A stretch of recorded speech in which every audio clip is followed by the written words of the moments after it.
We were closer to the western Michigan coast than I thought. It was only about 10 minutes before we were over the water. Look at all those boats down below us, said George. Don't get too close. Some of those boats may grip and so are meant to attack us, warned Dr. Cassius. Just then, multiple missiles fired and missed us. Sam, said Dr. Cassius. I gave a thumbs up immediately. I got out my gun, and I got out a tear gas bomb, and I threw the tear gas bomb into the air, but away from me, and then I fired my gun, and it created a massive explosion over Lake Michigan. Let's get out of here now before we inhale the tear gas, said Dr. Cassius. We then all turned southwest as we began to head toward the Illinois coastline. Can you see anything? Dr. Cassius asked. I gave a thumbs down as I tried to fly a little bit up a little bit to see if I could see the coastline better as I was moving faster towards it, but I didn't, so I didn't decide to turn down a little bit because our flight was almost over. I can't see Michigan anymore behind me, said Hannah. I gave a thumbs up because I knew that meant we were approaching Illinois. However, I can see the tear gas cloud growing behind me, said Hannah. How close is it? Dr. Cassius asked. Can't tell, said Hannah. Everyone fly up for faster speed, said Dr. Cassius. I gave a thumbs up and I turned and I could feel myself enter the wind current. This would carry us over to Illinois, said Dr. Cassius. As soon as he said that, I was able to see the coast, and 20 minutes later, we began our descent. I began to turn slightly down. Everyone turn slightly down because Sam is, ordered Dr. Cassius. A minute later, we were flying over the coastline, and we were still too high. We're still too high, said Dr. Cassius. And I need to land as soon as possible, said Hannah. I gave a thumbs up to both. I then began to turn us slightly to south. Where are you trying to make us land? George asked. I pointed ahead. On the beach? George asked. I gave a thumbs up.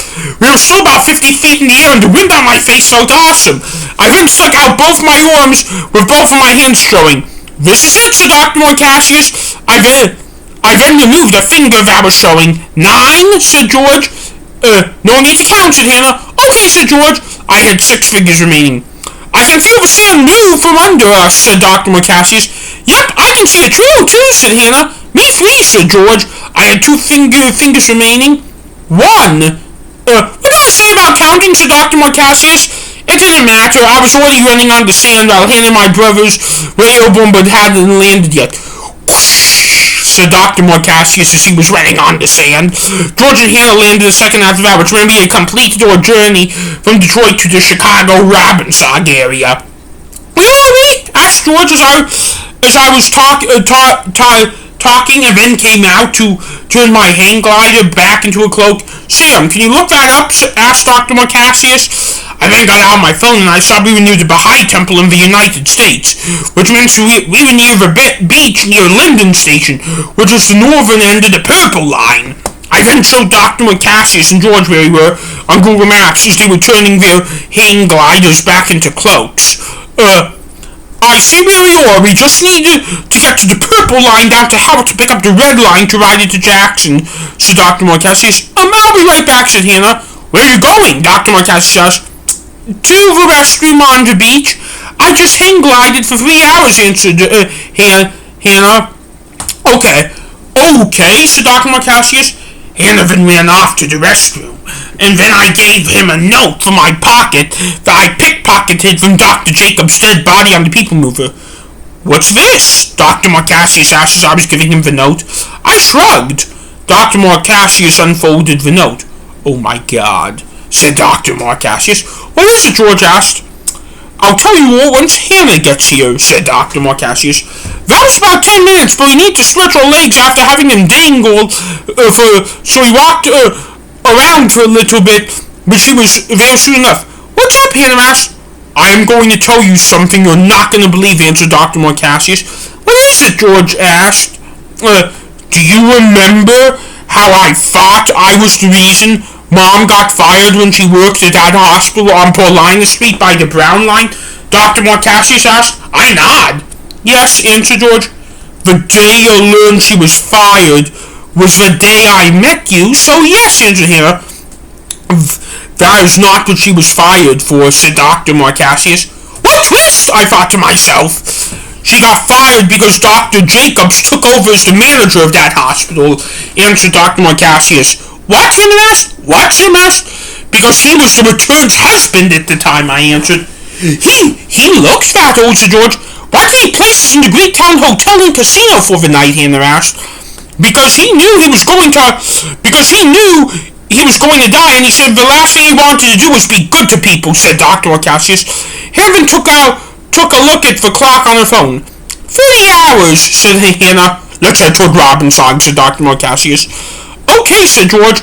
I gave a thumbs up. As we were walking toward the Linden station, I could hear Hannah and Dr. Marcassius talking. You know what, I must admit, I didn't think we would need to use the rat-hang gliding feature of our cloaks, but it worked out well, said Dr. Marcassius. I agree, other than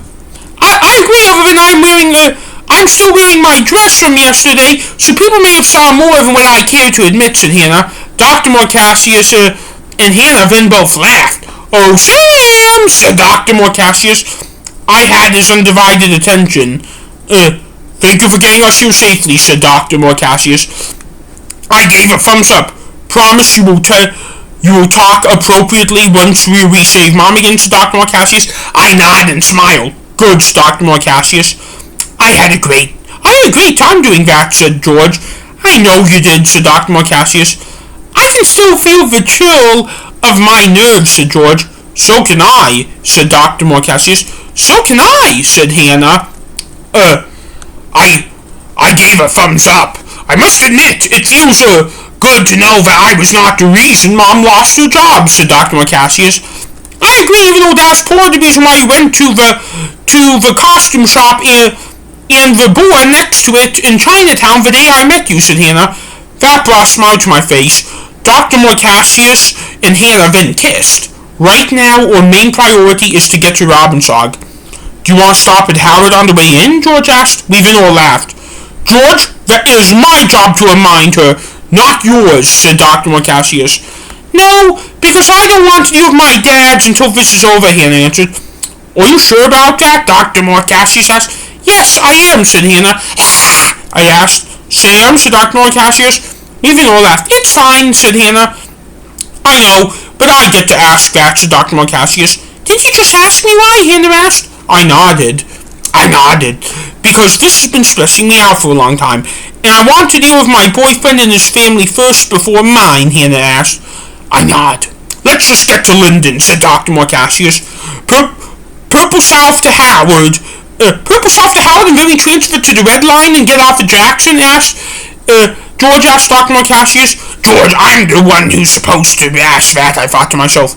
Yes, answered Dr. Marcassius. We then scanned ourselves into the Linden Purple Line terminal station, and then we were on the next train southbound to Howard. Let's hope and pray we can make it to Robbins-og, okay?